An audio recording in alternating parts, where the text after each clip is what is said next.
जैसा कि आप लोगों का क्लास 12 से यानी कि इंटर का फाइनल एग्जाम 2025 में होने जा रहा है, तो ये वीडियो जो है ना आपके लिए काफ़ी इंपॉर्टेंट होने वाला है। क्योंकि प्यारे बच्चों, आज के इस वीडियो में हम लोग जो है ना केमिस्ट्री यानी कि रसायन शास्त्र का क्वेश्चन लेकर के आ चुके हैं और इस वीडियो में हम लोग काफ़ी इंपॉर्टेंट ऑब्जेक्टिव क्वेश्चन को देखने वाले हैं। टोटल इस वीडियो में हम लोग 35 इंपॉर्टेंट ऑब्जेक्टिव को देखेंगे, जो कि आपके फाइनल बोर्ड एग्जाम 2025 के लिए काफ़ी महत्वपूर्ण होगा। और यदि आप लोग इसको याद कर लेते तो बिल्कुल आपके एग्जाम में इसमें से कुछ क्वेश्चन बिल्कुल ही सेम टू सेम पूछ दिया जाएगा। तो चलिए, सेट कोड आपका H है और विषय कोड देख सकते हो आपका 118 रहने वाला है। और क्वेश्चन वगैरह की अगर हम लोग बात करेंगे बच्चों, तो टोटल जो है 70 ऑब्जेक्टिव पूछा जाता है। 35 ऑब्जेक्टिव बनाना है आपके एग्जाम में, है ना। 3 घंटा 15 मिनट का टाइम आपको मिलेगा। 70 नंबर का एग्जाम होगा। और आप लोगों का क्लास जो है ना प्यारे बच्चों, इसी चैनल पे शाम में डेली कितना बजे होता है, तो शाम में 7 बजे होता है। तो आप लोग जरूर उस टाइम जुड़ा करें। चैनल पे पहली बार अगर विजिट किया तो चैनल को सब्सक्राइब करके नोटिफिकेशन कॉल पे प्रेस कर दिए, ताकि नेक्स्ट क्लास का नोटिफिकेशन शाम में 7 बजे आपको मिल पाएगा। एंड साथ में इस नंबर पर मैसेज करके व्हाट्सएप ग्रुप जरूर ज्वाइन कर लीजिए 98 355 16 710 पर।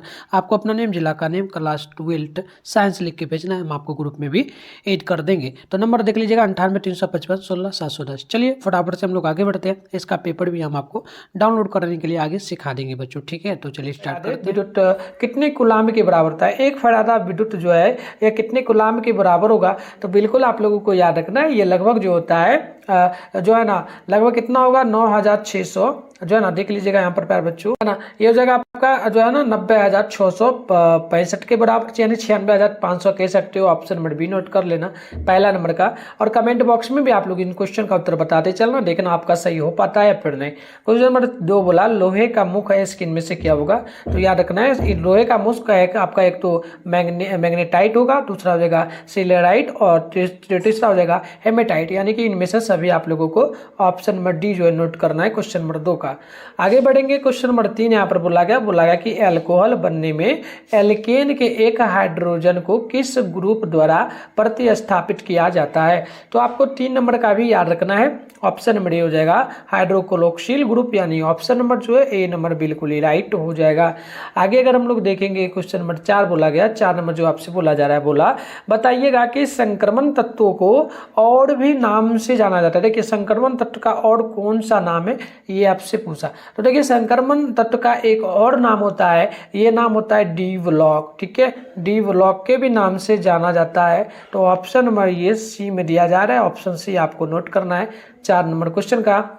अगली क्वेश्चन 5 नंबर बोला गया, ये आपसे बोला कार्बोहाइड्रेट जो जलाशित होकर 3 से लेकर के 10 तक, 3 से लेकर के प्यारे बच्चों क्या होगा 10 तक मोनोसैकेराइड इकाई प्रदान करते हैं, तो उन्हें क्या कहा जाएगा? तो याद रखिएगा 5 का ऑप्शन नंबर सी होगा, इसे हम लोग कहेंगे ओलिंगो सेकेंडराइड जो ना सेकेंडराइड, यानी ऑप्शन नंबर सी जो है बिल्कुल ही राइट होगा। नेक्स्ट क्वेश्चन की बात करेंगे तो बोला गया 6 नंबर, ये आपसे बोला कि बताइए जो है ना ब्यूना एन तथा ब्यूना एस क्या है प्यारे बच्चों? तो देखिए दोनों का नाम सेम है, बट ब्यूना एन और ब्यूना एस ये दोनों क्या होता है, ये आपसे पूछा, इसका एक प्रॉपर नाम क्या है ना।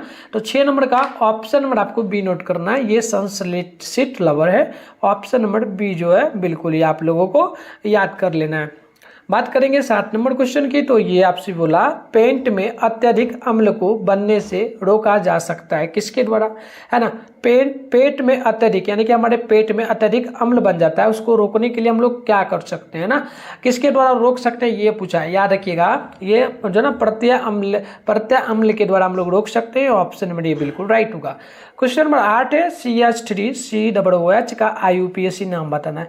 देखिए यहाँ पर दिया गया CH3COOH का IUPAC नेम क्या होगा, ये आपसे पूछा। तो इसका IUPAC जो नाम होता है ना प्यारे बच्चों, आप याद रखना 8 नंबर का, ये होता है मेथेनोइक अम्ल। क्या होता है? मेथेनोइक अम्ल, यानी कि ऑप्शन नंबर बी जो है बिल्कुल ही राइट हो जाएगा, ये आप लोगों को नोट कर लेना है। आगे देखिएगा क्वेश्चन नंबर जो आपसे बोला 9 नंबर बोला कि क्या बोला, ध्यानपूर्वक देखिएगा। प्रश्न बोला सुक्रोज का सूत्र क्या है? सुक्रोज का सूत्र आपसे पूछा है ना, तो सुक्रोज का सूत्र आपको याद रखना है। देखो जो भी करा रहा हूँ बिल्कुल आपके एग्जाम के लिए काफी इंपॉर्टेंट है, आप लोग इन सारे क्वेश्चन को जरूर याद कर लेना प्यारे बच्चों, है ना। और डेली क्लास करना, इंपॉर्टेंट ऑब्जेक्टिव इंपॉर्टेंट सब्जेक्टिव का डेली क्लास होता है। अगर आपका जो भी सपना होगा तो आराम से ला पाओगे मार्क्स, है ना। चलिए तो यहाँ पर देखिए सुक्रोज का सूत्र आपको बताना है, तो हो जाएगा सुक्रोज का सूत्र आप नोट करना 9 नंबर का, ये आपका क्या हो जाएगा बिल्कुल बिल्कुल हो जाएगा ऑप्शन नंबर बी आपका जो होगा C12H12O जो ना H22O11। ऑप्शन नंबर बी आप लोगों को जो है नोट करना है। नेक्स्ट क्वेश्चन की बात करेंगे तो 10 नंबर बोला CH3 CH2 NH2 को क्या कहा जाता है। ये CH3 CH2 NH2 को क्या नाम है इसका, ये आपसे पूछा है ना। तो नाम इसका पूछा तो आपको याद रखना ये प्रोपाइल एमीन है इसका नाम। तो ऑप्शन नंबर बी आप लोगों को जो है नोट करना है, बी नंबर बिल्कुल ही करेक्ट होगा, है ना। आगे बढ़ेंगे तो यहाँ पर 11 नंबर बोला आवर्त सारणी के ग्रुप 1 के तत्वों को जाना जाता है किस नाम से। तो याद रखिएगा आवर्त सारणी जो है इसके ग्रुप 1 जो है इसके तत्वों का जो नाम है ये आपको याद रखना है। ये होता है क्या हो जाएगा, फटाफट से बताना, बिल्कुल क्षारीय धातु के नाम से जाना जाता है। ऑप्शन नंबर ये बिल्कुल ही करेक्ट हो जाएगा। अगली क्वेश्चन यहाँ पर 22 नंबर बोला गया, 12 नंबर बोला कि एक विधि जिसमें किसी धात्विक अयस्क को हवा की अधिकता में उसके गलनांक के नीचे गर्म किया जाता है तो उसे क्या कहेंगे। तो बिल्कुल हम लोग इसे जो कहेंगे याद रखना वर्जन कहते हैं। क्या कहते हैं, वर्जन, है ना। वर्जन का परिभाषा ही ये आपका हो जाता है। अगर वर्जन पूछ दे कि वर्जन क्या है तो आप ये परिभाषा पूरा लिख देना, या फिर ये पूछा तो आप वर्जन याद रखो। ऑब्जेक्टिव सब्जेक्टिव दोनों बन जाएगा आप इस टाइप से अगर याद रखोगे तब। चलो 13 नंबर है कॉपर धातु का शोधन निम्नलिखित में से किस विधि द्वारा किया जाता है। तो कॉपर धातु का शोधन जो है किस विधि द्वारा किया जाता है पूछा आपसे, तो याद रखना 13 का ऑप्शन हो जाएगा वैद्युत अपघटनी शोधन के द्वारा। ऑप्शन नंबर ए बिल्कुल ही करेक्ट होगा क्वेश्चन नंबर 13 का। बात करेंगे हम लोग 14 नंबर क्वेश्चन की। तो 14 नंबर जो आपसे बोला ये आपसे बोला अमोनिया चूंकि आंध्र लाल लिटमस पत्र को क्या करेगा, लाल लिटमस पत्र को जो है ना ये क्या कर देता है, रंग में बदल दे रहा है। तो बताइए वह रंग कौन सा। देखिए आपको पता होगा अमोनिया जो होता है ये आंध्र यानी आंध्र लाल लिटमस पत्र को क्या करता है, लाल लिटमस पत्र को जो है ना ये क्या करता है, फटाफट से बता, नीला कर देता है ना। लाल लिटमस पत्र को नीला कर दिया जाता है, याद रखना। बिल्कुल आप 10th में भी पढ़े हो ना तो उसमें भी आपने पढ़ा होगा लाल लिटमस पत्र को नीला कर दिया जाता है और नीला लिटमस पत्र लाल कर दिया। तो बस इतना पॉइंट याद रखो, ऑप्शन हो जाएगा। बहुत इंपॉर्टेंट क्वेश्चन है, बिल्कुल एग्जाम में ये सारा क्वेश्चन आएगा। और 15 नंबर है उजला और पीला फास्फोरस, इनमें से क्या होगा। तो 15 का आप याद रखना, ऑप्शन नंबर ये हो जाएगा अपरूप हो जाएगा। अपरूप होगा यानी कि एक दूसरे का उल्टा होता है ना। उजला और पीला ये एक दूसरे का क्या होता है, अपरूप यानी कि एक दूसरे का उल्टा होता है, बराबर होता है, कह सकते हो। ऑप्शन ए होगा। देखो 16 नंबर है नाइट्रिक अम्ल तैयार किया जाता है किस विधि के द्वारा। नाइट्रिक अम्ल किस विधि के द्वारा तैयार किया जाता है ये आपसे पूछा। तो 16 का भी नोट कर लोगे, ये आपका हो जाएगा जो ना ओस्टवाल्ड विधि के द्वारा। ऑप्शन नंबर बी जो है बिल्कुल ही यहाँ पर करेक्ट हो जाएगा।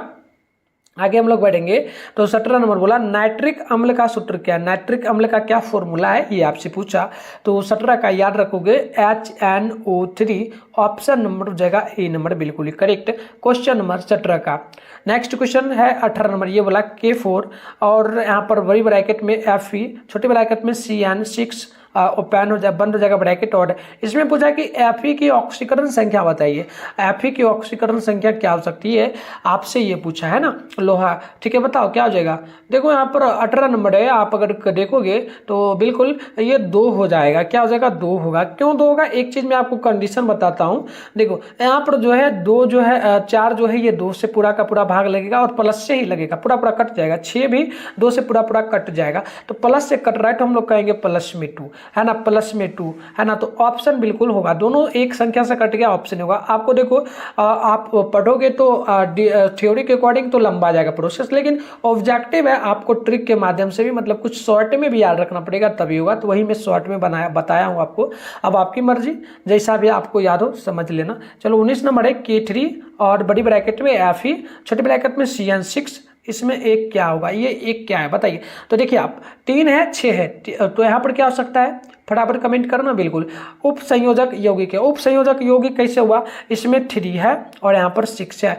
ये क्या हो गया, 3 से ही उत्पन्न क्या हुआ है, 6 हुआ है, क्योंकि 3 के पहाड़ा में 6 आता है ना, तो उत्पन्न हुआ तो हम लोग कहेंगे उप संयोजक है, यानी कि इसी का ये इसी से 3 से ही 6 बना है ना। तो इस प्रकार से आपको थोड़ा बहुत माइंड लगाना पड़ेगा। देखो ट्रिक वगैरह क्या होता है, खुद से ही माइंड लगाना पड़ता है याद रखने के लिए। तो ऑप्शन नंबर बी होगा, है ना। अगर मान लो यहाँ पर कुछ फॉर्मूला वगैरह चेंज कर दो तो अगर थोड़ा बहुत माइंड लगाओगे तो बना सकते हो आप लोग, है ना। चलो आगे बढ़ेंगे ना। 20 नंबर क्वेश्चन क्या बोला आप लोगों से, बोला PCl3 पी जो ना PCl5 क्या है एक प्रकार का। तो देखिए ये जो होगा एक प्रकार का आपको याद रखना है, ये ऑक्सीकारक होगा। क्या होगा, ऑक्सीकारक। ऑप्शन नंबर ये आप लोगों को याद रखना है। आगे बढ़ेंगे, क्वेश्चन नंबर 21 हो जाएगा। 21 नंबर पूछा कि बताइए NH3 में N का संकरण बताइए क्या होगा। तो N का जो संकरण होगा ये फॉर्मूला के अकॉर्डिंग है प्यारे बच्चों, इसमें कोई ट्रिक वगैरह काम नहीं करेगा। तो ऐसे आप sp/3 लिख सकते हो। sp/3 ये होता है डायरेक्ट। ऑप्शन नंबर ए आप लोग को याद रखना है ना। डायरेक्ट इन सारे क्वेश्चन को आप याद कर लेना, काफी बेटर होगा। 22 नंबर है जो ना, ओलियम में H2SO4 के साथ कौन सा अवयव उपस्थित होता है। तो याद रखिएगा यहाँ पर जो करेक्ट आंसर होगा 22 का ऑप्शन नंबर बी नोट कर लेना, SO3। क्या हो जाएगा, SO3 यहाँ पर साथ है। अब ये यहाँ पर SO3 होगा, है ना। तो ये आपका इसमें हो जाएगा state. Option number B note कर लेना, SO है मतलब SO3। डायरेक्ट आगे बढ़ेंगे। 23 नंबर क्वेश्चन देख लेना क्या बोला, निम्नलिखित में से कौन सी गैस जल पर एकत्र नहीं की जा सकती है। तो आप 23 का याद रखोगे ना, तो ऑप्शन बी होगा H2S। ऑप्शन नंबर बी बिल्कुल करेक्ट होगा। 24 है, निम्नलिखित में से कौन सी गैस एकल परमाणिक है। तो बिल्कुल याद रखिएगा एकल परमाणिक इनमें से क्या होगा। तो बिल्कुल आप नोट करोगे 24 का ऑप्शन नंबर हो जाएगा बी नंबर, यानी कि हीलियम जो है एकल परमाणिक है। ऑप्शन नंबर बिल्कुल ही बी नंबर करेक्ट हो जाएगा, है ना।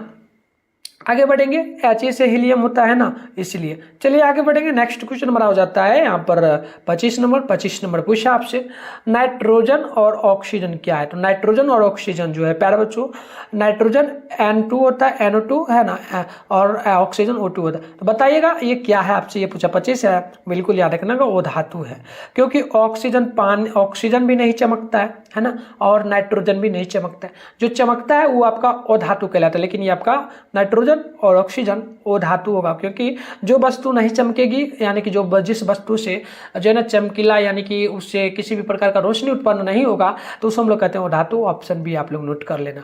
आगे बढ़ेंगे तो 26 नंबर क्वेश्चन यहाँ पर बोला गया, पॉलीथीन एक बहुलक किस प्रकार का है। तो पॉलीथीन जो बहुलक है ना, ये होता है किसका, बिल्कुल याद रखना, इथीन का। ऑप्शन बी नंबर करेक्ट होगा। 27 से ज्वार को कम करने के लिए उपयोगी दवा क्या है। तो ज्वार को, यानी कि ज्वार को कम करने के, जौ वगैरह आप लोग कहते हो ना देहाती भाषा में शायद ना, तो उसको अगर कम करना है तो किस प्रकार का दवा का उपयोग हमें करना पड़ेगा। तो बिल्कुल ऑप्शन ये नोट करो, ज्वार नाश, यानी कि ज्वार को नाश करने वाला दवा प्रयोग हमें करना होगा, है ना। ऑप्शन नंबर ये बिल्कुल करेक्ट होगा। आगे बढ़ेंगे तो 28 नंबर क्वेश्चन यहाँ पर बोला गया, क्या बोला बताइए, एल्कोहल का क्रियाशील मूलक क्या है। एल्कोहल का क्रियाशील मूलक क्या होगा, बिल्कुल याद रखिएगा, ये आपका हो जाएगा single bond OH। Single bond OH होगा, कहेंगे ऑप्शन नंबर डी जो है बिल्कुल ही करेक्ट होगा। आगे अगर हम लोग बात करेंगे 29 नंबर क्वेश्चन की, तो बोला हीलियम का सूत्र क्या है। हीलियम का सूत्र मैंने अभी शायद अभी कुछ देर पहले बताया था, ऑक्सीजन था और एक हीलियम था, उसमें बोला वो धातु था ना, तो पूछा था कि ये किस प्रकार का धातु है। तो बिल्कुल यहाँ पर आपको पता ना He होगा, He ना होगा। 28 है, 29 है ना, He बिल्कुल ऑप्शन नंबर डी होगा। हीलियम का सूत्र आपको याद रखना है। आगे बढ़ेंगे तो यहाँ क्वेश्चन काफी इंपॉर्टेंट हो जाता है ना। यहाँ पर देखो 30 नंबर है, ये यौगिक दिया गया है, यौगिक का नाम बताना। इसका क्या नाम हो सकता है बताइए आप लोग, है ना, फटाफट से बताइएगा। इस प्रकार का यौगिक है आपका, है ना, इस प्रकार का इसका नाम आपको बताना है। सिंगल बॉन्ड OH ऊपर में दिया गया है, तो बिल्कुल इसका जो नाम होगा प्यारे बच्चों आप नोट कर लेना, क्या हो जाएगा, टिस है ना, बिल्कुल ऑप्शन बी होगा, फिनॉल हो जाएगा। ये फिनॉल का यौगिक है ना, ऑप्शन नंबर बी होगा, आप लोगों को याद रखना है। 31 नंबर की बात करेंगे तो बोला गया डेटोल का उपयोग किया जाता है। डेटोल का उपयोग किस चीज के लिए किया जाता है। तो आपको याद रखना है डेटोल का उपयोग प्रतिरोधी के लिए किया जाता है। क्यों, क्योंकि प्रतिरोधी यानी कि जो बीमारियां वगैरह होता है उसको कम करने के लिए, हाथ वगैरह में कुछ आ जाता है ना, तो ऑप्शन नंबर बी नोट कर लेना है। आगे बढ़ेंगे तो 32 नंबर क्वेश्चन आपसे पूछा गया, ये प्रश्न आप देखना, बोला गया H2SO4 एक क्या है। H2SO4 क्या है, तो बिल्कुल यहाँ पर नोट करना 32 का ऑप्शन बी होगा, एकल भास्मिक अम्ल है। एकल भास्मिक अम्ल होगा, ऑप्शन नंबर बी बिल्कुल करेक्ट होगा। अगली क्वेश्चन 33 है, CH4 में बताइएगा सिग्मा बंधों की संख्या कितनी होगी। देखिए क्या बोला कि CH4 में सिग्मा बंधों की संख्या कितनी होगी। तो बिल्कुल आप 33 का याद रखेंगे, हो जाएगा आपका 4। क्यों होगा, तो सिग्मा बंधों की संख्या क्या, CH है ना, H में क्या लगा है, 4 लगा है, तो इसी को कहा जाता है सिग्मा बंधों की संख्या। ऑप्शन नंबर ए होगा बिल्कुल ही राइट। आगे बढ़ेंगे, क्वेश्चन हमारा हो जाता है जो है ना 34 नंबर, बोला आवर्त सारणी के द्वितीय आवर्त में तत्वों की संख्या बताइए। आवर्त सारणी में द्वितीय आवर्तों की संख्या कितनी होगी बताइए। तो बिल्कुल नोट कर लीजिएगा। बिल्कुल ये आपका हो जाएगा जो है ना 8 हो जाता है। ऑप्शन बी नंबर नोट कर लेना। देखो 35 से शुद्ध जल का पीएच मान क्या होता है? शुद्ध जल का पीएच मान आपको याद रखना है, लगभग ये 7 होता है। ऑप्शन डी होगा। तो ये मैंने आपको बता दिया सारे क्वेश्चन का। अब प्यारे बच्चों इसके लिए सबसे पहले आप लोग अपने फोन में गूगल को ओपन करिए, सर्च बार के आइकन पे क्लिक कर लीजिए। उसके बाद अभी आप इस चैनल पे जो वीडियो देख रहे हो, चैनल का नाम है मिठुन स्टडी सेंटर। तो फटाफट से चैनल का नाम मिठुन स्टडी सेंटर गूगल में आके सर्च करिए, फिर ऊपर करिएगा। फर्स्ट में आपके सामने जो है मिठुन स्टडी सेंटर का ऑफिशियल वेबसाइट मिलेगा। मैं आपको जूम करके दिखा रहा हूँ। इस पर आप लोग क्लिक करेंगे। क्लिक करते इस प्रकार से इंटरफेस ओपन होगा। आराम से स्क्रॉल डाउन करके ऊपर करेंगे। फर्स्ट में देखिए आपके सामने यहाँ पर क्लास 12 का सेशन दिख रहा होगा। इस पर भी क्लिक करके आप लोग डाउनलोड कर सकते हैं, या फिर नीचे बढ़ेंगे बच्चों तो इस प्रकार से आप लोग देखेंगे क्लास 12 का जो है ना सेशन आपको एक और देखने को यहाँ पर जो है बिल्कुल ही मिल जाएगा। नीचे आपको इस प्रकार से बढ़ना है। यहाँ पर देखिएगा आपके सामने जो है क्लास 12 का यहाँ पर जो है ना बच्चों, ठीक है, एक सेकेंड, यहाँ देखिए आपके सामने जो ये क्लास 12 का सेशन मिलेगा। या फर्स्ट में आपका रूटीन जो फाइनल एग्जाम का है वो दिया गया। इस पर मत क्लिक करना, है ना, इस पर भी मत क्लिक करना। और ये मॉडल पेपर है, इस पर भी आप क्लिक मत करना। आप देखो बच्चों यहाँ पर आपको इस प्रकार से रूटीन मिलेगा। किस तरह से मिलेगा मैं आपको दिखा रहा हूँ। 10th के सेशन में जैसे कि दिखा रहा हूँ प्यारे बच्चों, यहाँ पर अपडेट किया जाएगा, बस कुछ ही दिनों में जल्दी हो जाएगा। जैसे देखो यहाँ पर class 10 board exam original question paper download 2025 लिखा हुआ है ना, इसी तरह से यहाँ पर जो है अपडेट हो जाएगा। आप आओगे ना नेक्स्ट क्लास में तो आपको देखने को मिलेगा। कभी आके चेक करना, यहाँ पर मिल जाएगा। मैं बिल्कुल अपडेट कर दूंगा तो आप वहाँ से डाउनलोड कर पाएंगे। मिलते हैं नेक्स्ट वीडियो में। तब तक के लिए बाय बाय बच्चों।